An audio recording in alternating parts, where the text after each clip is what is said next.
Hey everyone, I am back to jump into some Facebook marketing.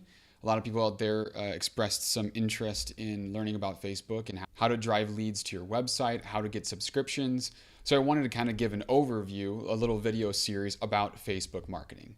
This is part one, knowing your audience. Okay, folks, it ain't like it used to be. Back a couple years ago, you could grow your Facebook page with paid likes and organic likes, and when you would post, around 30% of your audience would see your posts.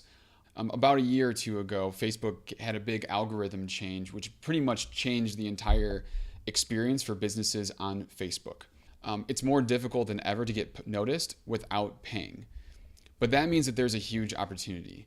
It forces us to focus on two primary things. One, knowing our audience, and two, providing an extreme amount of value for them. So, why do we need to know our audience?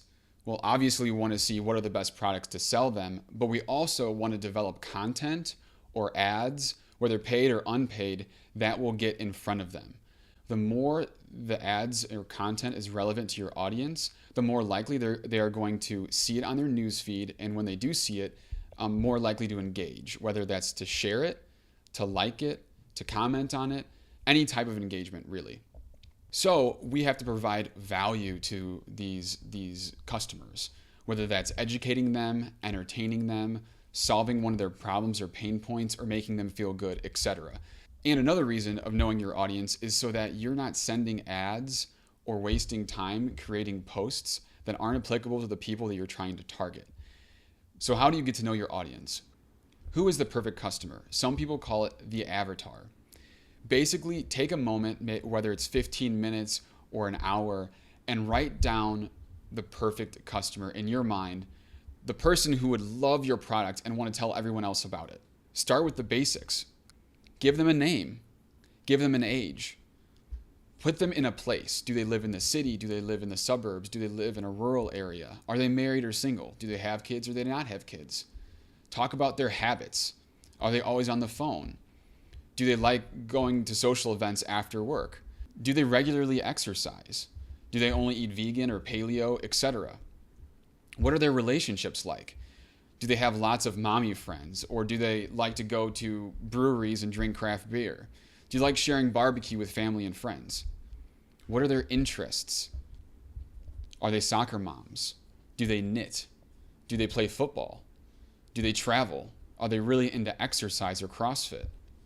What are other demographics? How much money do they make? What's their net worth? What are their spending habits? Now, take time after you evaluate and you make that perfect customer, whether that's Bill or Jane or Sally or whoever, and explore a day in the life of them. What does their weekday look like? Do they work in the city or do they work in the suburbs? They have to wake up at 5:30 a.m. They grab their phone, they go and they make a cup of coffee. They might have a cookie before they kiss their kids goodbye to go to school. And then they spend 30 minutes in the car to then work in a cubicle. Make it very granular. And then do it for a weekend. What do weekends look like? Are they taking the kids to the games? Are they, drinking a beer on the porch? What are they doing? Are they playing video games? Are they playing in a recreational football league? When you go through all of this, you'll start to see insights into where and when and how and what pain points your product solves. And it's a good exercise to figure out what other products in those instances that go along with my brand that I can sell to them. Now you might be thinking to yourself, is this really necessary? Is it too granular? It isn't. You want to know your audience intimately. This is something that will help you succeed in the short term and in the long term. In the short term, because you can start to put the right ads and promotions and products in front of them now. And in the long term, you'll be able to sustain that audience going forward. So this is something that's very, very, very important. Definitely worth sitting down and writing everything out. Now you have to remember that there are over 300 million people in this country, and you're just trying to get a small sliver of them. And that's not even including if you're thinking of going international. So remember, specific is a good thing. Too broad is a bad thing.